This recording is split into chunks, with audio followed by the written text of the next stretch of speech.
नमस्कार दोस्तों, आपका स्वागत है योगेश महाजन लीगल चैनल पर। योगेश महाजन लीगल चैनल पर हम आपको प्रस्तुत करेंगे नवीनतम सुप्रीम कोर्ट के फैसलों और विभिन्न अन्य न्यायालयों के फैसलों पर और विधि ज्ञान को प्रसारित करने का प्रयास करेंगे। इस चैनल पर हम न्यायिक फैसलों के महत्व को समझाने और विधि समझौतों की युक्तियों को समझाने का प्रयास करते हैं।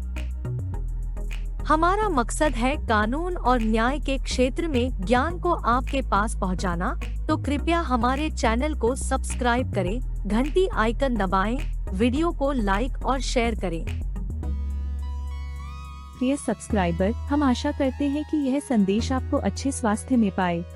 किसी भी कोर्ट ड्राफ्टिंग की आवश्यकता हो, जैसे पिटीशन, एप्लीकेशन, जवाब, रिजॉइंडर, रेप्लिकेशन, शिकायतें, संशोधन, अपील, उपभोक्ता शिकायतें आदि, तो कृपया निर्माता से संपर्क करें। आपकी विशेष आवश्यकताओं के लिए हम यहाँ हैं। कृपया हमें आपकी कानूनी सहायता की आवश्यकता के लिए चयन करने के लिए धन्यवाद। शुभकामनाएं। दोस्तों, माननीय सुप्रीम कोर्ट ने एक जजमेंट है जो कि प्रोनाउंस की है और जो कि 14 दिसंबर 2023 की है। ये एक रिपोर्टेबल जजमेंट है, क्रिमिनल अपील नंबर 3840/2023, जो कि अराइजेस हुई है स्पेशल लीव पिटीशन क्रिमिनल 8847/2023। तो दोस्तों, इस जजमेंट में जाने से पहले हम एक सेक्शन 45 जो prevention of the money laundering act है उसको एक बार देख लेते हैं। इसमें बताया गया है कि offences to be cognizable and non bailable, जो कि बताया जाता है कि कोई भी कुछ लिखा हो कोड ऑफ क्रिमिनल प्रोसीजर में, जो भी पर्सन अक्यूज्ड है ऑफेंस में, वो उसको बेल पे जो है छोड़ा जा सकता है, अनलेस जब तक प्रोसिक्यूशन तभी छोड़ा जा सकता है कि पर्सन को तभी नहीं छोड़ा जा सकता है जब तक कि प्रोसिक्यूशन को एक अपॉर्चुनिटी ना दी जाए वो अपोज करें एप्लीकेशन को। और जब पब्लिक प्रोसिक्यूटर जब अपोज करते हैं इस एप्लीकेशन को, कोर्ट सेटिस्फाई रहता है कि एक रीजनेबल ग्राउंड्स हैं कि ये व्यक्ति जो है वो गिल्टी नहीं है इस ऑफेंस में, तो ऐसे व्यक्ति को जो है वो छोड़ा नहीं जा सकता अक्यूज्ड में, मतलब जो ऐसे अक्यूज्ड बनाया जाता है तो इसको बेल पर छोड़ा नहीं जा सकता। साथ में लेकिन एक प्रोविजो दिया हुआ है। ये प्रोविजो जो है कि अगर कोई व्यक्ति 16 साल का है, या फिर कोई वोमेन है, या फिर सिक है, या फिर इन्फर्म है, तो वो अक्यूज्ड बनाया गया है, तो फिर या फिर जो भी अमाउंट मनी लॉन्ड्रिंग का जो ऑफेंस किया 1 करोड़ से कम है, तो उसको मे वर्ड यूज किया गया, may be released on the bail, अगर कोई स्पेशल कोर्ट को लगे कि ये उपयुक्त है। तो यहाँ पर वर्ड मे लिखा हुआ है, तो यहाँ पर इसी ग्राउंड को यहाँ पर चैलेंज किया गया था। और इस केस में ये हुआ था कि जो फैक्ट्स ये थे कि जो अपीलेंट है वो एक डिप्टी सेक्रेटरी की पोस्ट पे काम कर रही थी चीफ मिनिस्टर ऑफिस पे, और इन्फोर्समेंट डायरेक्टर ने यहाँ पर उनको अक्यूज्ड बनाया था और इस ग्राउंड पे पहले चैलेंज किया था। पहले तो बेल जो थी वो रिजेक्ट कर दी गई थी, लेकिन माननीय सुप्रीम कोर्ट में इस ग्राउंड पे जो है वो चैलेंज किया गया था कि एक जो शेड्यूल्ड ऑफेंसेस हैं वो सेक्शन 383 के और जो 120B जो क्रिमिनल कॉन्सिक्वेंसेस से रिलेटेड जो शेड्यूल्ड ऑफेंसेस हैं वो ड्रॉप कर दिए गए थे। और अब इसमें ये बताया, क्योंकि अब यहाँ पर कोर्ट ने जो 384 जो है और 120B है उससे वो ड्रॉप कर दिए थे। तो अब माननीय सुप्रीम कोर्ट ने कहा कि चूंकि चार्जशीट में सिर्फ ये ड्रॉप किया गया है, लेकिन अक्यूज्ड को ना तो ऑनररी डिस्चार्ज हुई है, ना ही उनकी जो प्रोसीडिंग्स है वो क्वैश हुई है, ऐसे में जो है बेल नहीं ग्रांट की जा सकती। और साथ में माननीय सुप्रीम कोर्ट ने 1 लाख रुपए का जो जुर्माना भी लगाया, क्योंकि यहाँ पर कोर्ट ने पाया कि कुछ जो फैक्ट्स थे जो वो छुपाए गए थे, तथ्य जो है वो माननीय सुप्रीम कोर्ट के समक्ष नहीं रखे गए। और जब एक स्पेशली पिटीशन जब फाइल करते हैं तो एक सर्टिफिकेट लगाना होता है, उस सर्टिफिकेट में लिखा जाता है कि स्पेशली डिस्क्लोज किया जाता है कि सारे वही डॉक्यूमेंट्स लगाए जाएंगे जो नीचे की कोर्ट अदालतों में लगाए गए हैं, और कोई एडिशनल जो ग्राउंड्स है वो जो डॉक्यूमेंट है वो नहीं लगाया गया है। तो यहाँ पर कोर्ट ने यहाँ पर देखते हुए बारीकता को इसकी जो पहलुओं को गौर किया और साथ में पाया कि जो अपीलेंट है वो क्लीन हैंड्स अप्रोच नहीं किया है उन्होंने, तो इस पे 1 लाख रुपए का जुर्माना भी लगाया। तो आइए हम इसके थोड़ा सा फैक्ट्स को देखते हैं और समझने की कोशिश करते हैं क्या था जजमेंट में। तो देखिए, हाई कोर्ट का जो छत्तीसगढ़ बिलासपुर था मिसलेनियस जो पिटीशन थी उसको चैलेंज किया था, जिसमें हाई कोर्ट ने डिसमिस कर दी थी बेल एप्लीकेशन को अपीलेंट की 439 CRPC में। अपीलेंट को जो अरेस्ट किया गया था 2 दिसंबर 2022 से, और जो crime number so and so था वो रजिस्टर्ड हुआ था, और पुलिस स्टेशन जो है इन्वेस्टिगेटिंग एजेंसी ने जो है रजिस्टर किया था, जो कि directorate of enforcement zonal officer Raipur Chhattisgarh में है। जो ऑफेंसेस थे 186, 204, 353, 354, 120 भी, जो अब ये ऑफेंसेस थे। साथ में section 304 prevention of money laundering act से रिलेटेड थे। और 384 के हम प्रोविजंस को देख लेते हैं। 384 कहते किस हैं? 384 जो है वो कहते हैं कि पनिशमेंट फॉर एक्सटॉर्शन, अगर कोई एक्सटॉर्शन का जो है ऑफेंस है वो लगाया गया है 384। 120 भी जो है वो क्रिमिनल कॉन्सिक्वेंसी से रिलेटेड होता है। और यहाँ पर जो क्रोनोलॉजिकल डेट्स ये बताई गई हैं कि 30 जून 2022 को 132 इनकम टैक्स एक्ट के तहत सर्च एंड सीजर किया गया और एक इंडिविजुअल थे, उनके नाम ये सर्च एंड सीजर किया गया। तब उस समय वो होटल में थे। और 12/7/2022 को deputy director of income tax investigation ने FIR थी वो लॉन्च की बेंगलुरु में अगेंस्ट द अक्यूज्ड हैं उनके नाम। और 186, 204, 120 और 353 लगाया गया। बाद में 384 का जो इंडियन पीनल कोड भी वो ऐड कर दिया गया। और फिर इसके बाद 29 सितंबर 2022 को एनफोर्समेंट डायरेक्टरेट ने ECIR केस रजिस्टर किया अक्यूज्ड के अगेंस्ट में। और यहाँ पर अपीलेंट जो हैं वो एक डिप्टी सेक्रेटरी की पोस्ट पे काम कर रही थी और वो चीफ मिनिस्टर ऑफिस छत्तीसगढ़ में थी, उनको भी अरेस्ट किया गया और ED की कस्टडी में लिया गया टिल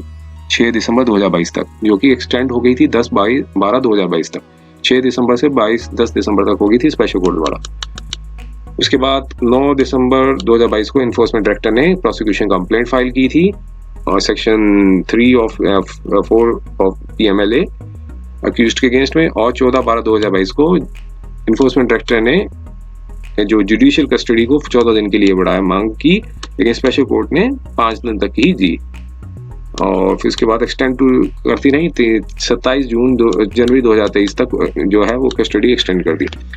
और 13 जनवरी 2023 को अपीलेंट ने, जो कि यहाँ पे अपीलेंट है, उन्होंने एक 437 CRPC के तहत एप्लीकेशन फाइल की जो कि बेल से रिलेटेड है और सेक्शन 45 और 65 और PMLA कोर्ट में वो जो डिस्कस किया है अभी जो सेक्शन है, और एडिशनल सेशन जज की कोर्ट में फाइल की। स्पेशल कोर्ट ने रिजेक्ट कर दी बेल एप्लीकेशन 20 जनवरी 2023 को। 30 जनवरी 2023 को इन्फोर्समेंट डायरेक्टर ने सप्लीमेंट्री कंप्लेंट भी फाइल की अगेंस्ट के अगेंस्ट में। और 10 फरवरी 2023 को अपीलेंट ने बेल एप्लीकेशन फाइल की छत्तीसगढ़ हाई कोर्ट में। और 17 अप्रैल 2023 को आर्गुमेंट्स जो हैं वो एडवांस किए काउंसिल्स ऑफ पार्टीज ने और बेल एप्लीकेशन को रिजर्व कर दिया हाई कोर्ट द्वारा। 8 जून 2023 को जब बेल एप्लीकेशन अवेट की गई थी तब चार्जशीट थी वो फाइल कर दी गई थी अक्यूज्ड के अगेंस्ट में और 204, 353 जो सेक्शंस थे वो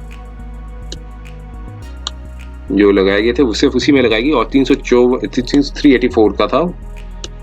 वो ड्रॉप कर दिया गया था।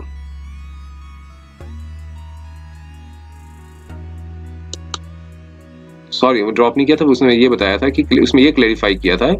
कि अक्यूज जो हैं वो उन्होंने ऑफेंस किया है 384 के अंदर with his henchman Chhattisgarh state में, जिसमें रिपोर्ट प्रेयर की थी Chhattisgarh police station through proper channel. 16 जून 2023 को एडिशनल चीफ जुडिशियल मजिस्ट्रेट ने कॉजनेंस लिया 204, 353 ऑफ इंडियन पीनल कोड में और एक चार्जशीट सबमिट की और हाई कोर्ट ने बेल जो थी वो रिजेक्ट कर दी थी बेल एप्लीकेशन अपीलेंट के अगेंस्ट में। अब यहाँ पर 27 जून 2023 को एक प्रोटेस्ट पिटीशन थी वो फाइल की कंप्लेनेंट ने कि 173(8) के अंदर की जो फाइनल रिपोर्ट जो सबमिट की है कर्नाटका पुलिस स्टेशन में, और उसमें प्रे किया कि जो इन्वेस्टिगेशन थी ऑफेंसेस की अंडर सेक्शन 120B और 354 की 384 की, उसके साथ में ये कहा कि जो सप्लीमेंट्री जो कि इसको इन्वेस्टिगेट किया जाए और सप्लीमेंट्री चार्जशीट भी फाइल की जाए under the scheduled offences of PMLA के अंदर। अब अपीलेंट ने इम्प्यूज्ड ऑर्डर जो पास किया था हाई कोर्ट में जो 23 जून 2023 को, और उसके अगेंस्ट में यहाँ पर 136 के अंदर स्पेशल लीव फाइल की। और यहाँ पर कोर्ट ने पाया कि जो मेमोरेंडम ऑफ SLP जो फाइल की तो एक इम्पॉर्टेंट ग्रीवेंस रेज की गई थी कि वो शेड्यूल ऑफेंस नहीं हुआ है। सिर्फ सब जगह ये मेंशन किया कि शेड्यूल ऑफेंस नहीं बना है और शेड्यूल ऑफेंसेस जो हैं 384 और 120 के अंदर वो ड्रॉप कर लिए गए थे। चार्जशीट जो फाइल की थी 8 जून 2023 में जब इन्वेस्टिगेटिंग ऑफिसर ने जो फाइल की थी जो चार्जशीट फाइल की थी एडिशनल चीफ जुडिशियल मजिस्ट्रेट को 8 जून 2023 में। और यहाँ बताया कि जो सेक्शन 204 और 353 के अंदर ही जो चार्जशीट फाइल की गई थी, चूंकि वो शेड्यूल ऑफेंस नहीं है।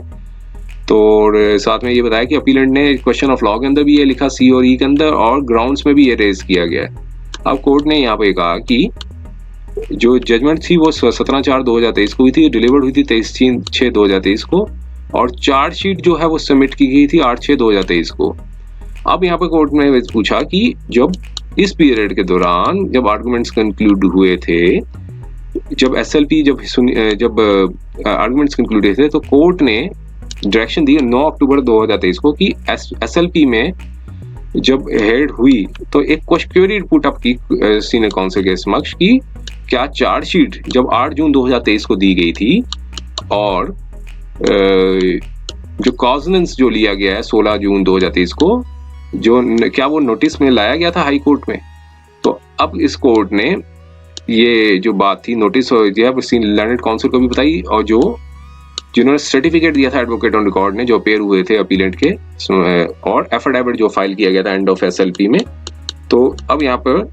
लर्नेड सीनियर काउंसिल ने कहा कि जो चार्जशीट और कॉजनेंस जो है वो प्रोड्यूस्ड किए गए थे और वो हाई कोर्ट की नोटिस में लाए गए थे। अब यहाँ पर कोर्ट ने फिर डायरेक्शंस दी कि अपीलेंट और एडवोकेट ने कि वो एफिडेविट जो है वो फाइल करें, और जो ऑर्डर है वो 9/10/2023 को उन्होंने एक ऑर्डर दिया कि एफिडेविट जो है, या तो अपीलेंट है या फिर कंसर्न एडवोकेट है, वो उनके बिहाफ पे एक एफिडेविट है वो फाइल करें।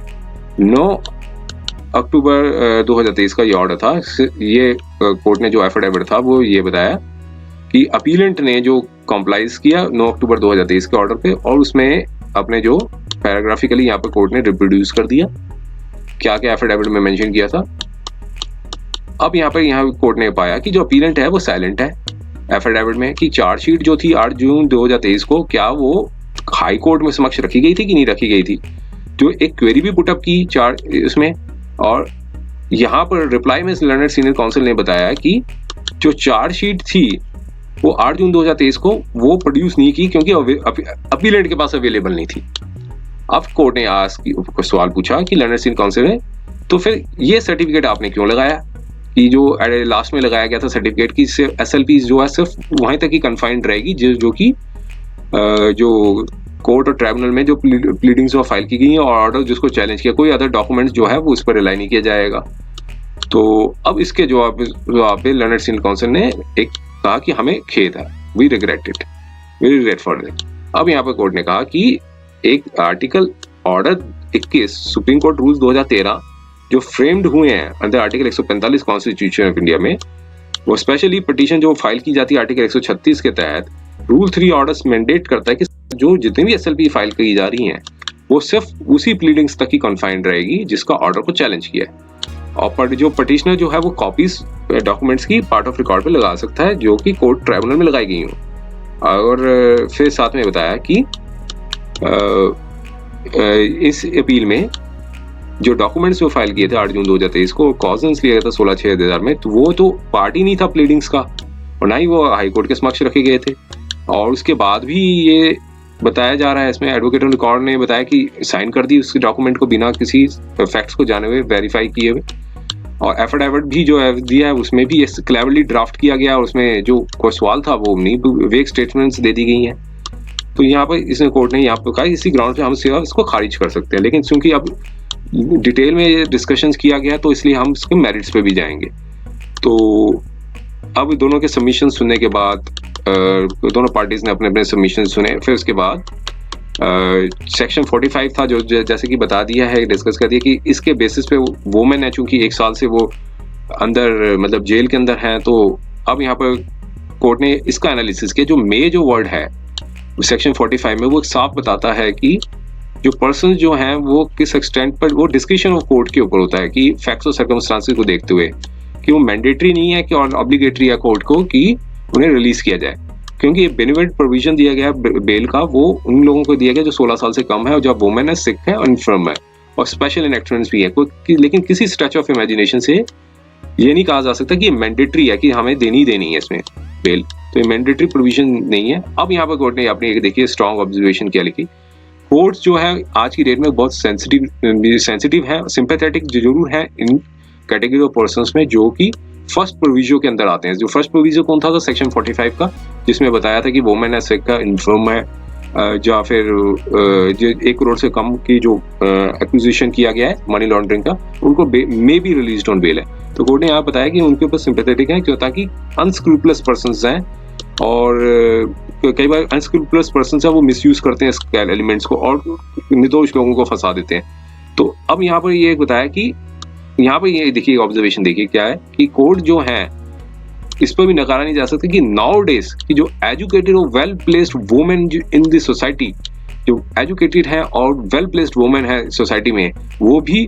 एंगेज है इनमें कमर्शियल वेंचर्स में और एंटरप्राइजेस में, एडवर्टली और इनवर्टली, डायरेक्टली और इनएडवर्टेंटली है, वो भी एंगेज है और इलीगल एक्टिविटीज में। तो ऐसे में जो कोर्ट्स जो है वो अपनी डिस्क्रिशन को जुडिशियसली जो है वो एक्सरसाइज करेगी, अपना प्रूडेंस यूज करेगी जब वो बेल ग्रांट करेगी under first provision of section 45 of PMLA act. तो इसका जो इन्वॉल्वमेंट जो है, जो पर्सन जो इस कैटेगरी के अंदर आते हैं, तो जो ये सब डिपेंड करता है कि किस तरीके का नेचर ऑफ एविडेंस कलेक्ट किया है इन्वेस्टिगेटिंग एजेंसी ने, और सारी बातों को गौर पे करेगी जो मटेरियल कंसिडरेशन में। तो यहाँ पर कोर्ट ने पाया कि सफिशिएंट एविडेंस जो है इन्फोर्समेंट डायरेक्टरेट ने कलेक्ट कर ली है और प्राइम फेशियल कंक्लूजन पे आ गया कि अपीलेंट जो है डिप्टी सेक्रेटरी थी और ओएसडी थी office of deputy chief minister के ऑफिस में, तो एक्टिवली इन्वॉल्व थी ऑफेंस ऑफ मनी लॉन्ड्रिंग में, जो कि डिफाइन किया गया सेक्शन 3 ऑफ पीएमएलए। तो देखो लेकिन कुछ भी रिकॉर्ड में नहीं ऐसा आया कि सेटिस्फाई कर सके कोर्ट की कॉन्शियंस को कि अपीलेंट जो है वो गिल्टी नहीं है, और स्पेशल जो बेनिफिट जो कंटेम्पलेटेड है प्रोविजो के अंदर वो एप्लीकेबल होंगे क्योंकि वो एक अपीलेंट एक लेडी है। तो कोर्ट ने ये सबमिशंस को पूरी तरह से नकार दिया कि कहा कि इसमें सबमिशंस कुछ नहीं है, इस सबमिशंस में कोई मेरिट नहीं है। और बाकी रहा 204 और 353 के लिए चार्जशीट फाइल किया, तो कोर्ट ने यहाँ कहा कि वो शेड्यूल ऑफेंसेस नहीं है बेशक, लेकिन लेकिन साथ में ये बताया कि जो चार्जशीट जो फाइल की थी 8/6/2023 को और कॉजनेस लिया था 16/6/2023 को, हाई कोर्ट के समक्ष में वो नहीं लाई गई और उस समय वो एग्जिस्ट भी नहीं करती थी चार्जशीट में ये की सेट ऑफेंसेस में। और अब यहाँ पे बताया कि सिर्फ जो अक्यूज जो हैं वो यहाँ पे चार्जशीट में लिखा था कि उन्होंने ऑफेंस किया 384 आईपीसी विद हिज हैंचमैन जो छत्तीसगढ़ स्टेट में है। तो रिपोर्ट जो है वो report should be prayed for Chhattisgarh police ताकि वो प्रॉपर चैनल में की जा सके। तो ये अब ये इस ग्राउंड पे ये नहीं कहा जा सकता कि जो 384 को ड्रॉप कर दिया है इन्वेस्टिगेटिंग ऑफिसर ने चार्जशीट सबमिट करते समय। तो यहाँ पर ये नहीं, कोर्ट ने ऐसे इंटरप्रिटेशन निकाली कि ये नहीं कि सिर्फ ये लैंग्वेज यूज कर ली कि हमें 384 उन्होंने हटा दिया। और जब साथ में कोर्ट दूसरा जो लीगल जो एनालिसिस ये किया कि जो एफआईआर जब रजिस्टर की जाती है पर्टिकुलर ऑफेंस में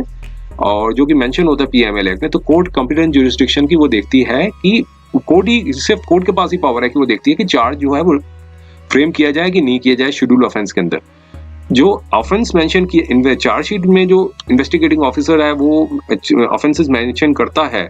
तो वो कोई फाइनल कंक्लूजन नहीं बनता कि ऑफेंसेस जो हैं वो पीएमएलए के एग्जिस्ट नहीं करते हैं कि नहीं करते हैं। इसमें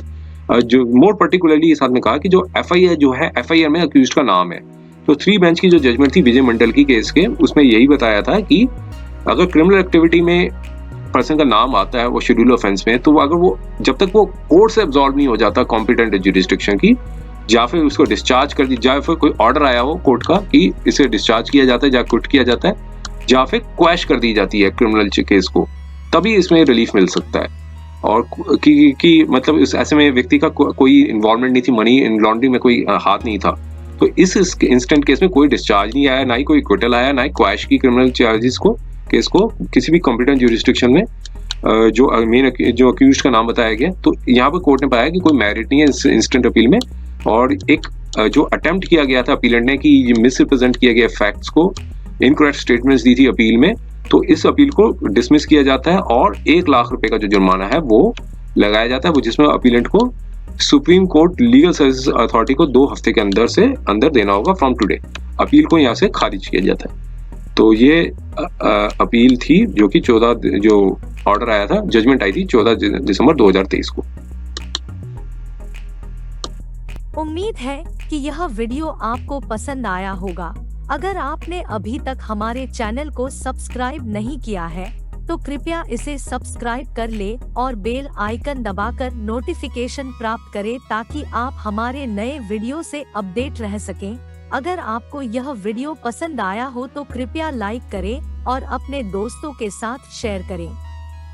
हमारे चैनल पर आपको न्यायिक मुद्दों, कानूनी सलाह और कानूनी अपडेट्स के बारे में नवाचारिक और महत्वपूर्ण जानकारी मिलेगी। हमारे साथ बने रहें, क्योंकि योगेश महाजन लीगल आपके कानूनी सवालों का सहायक है।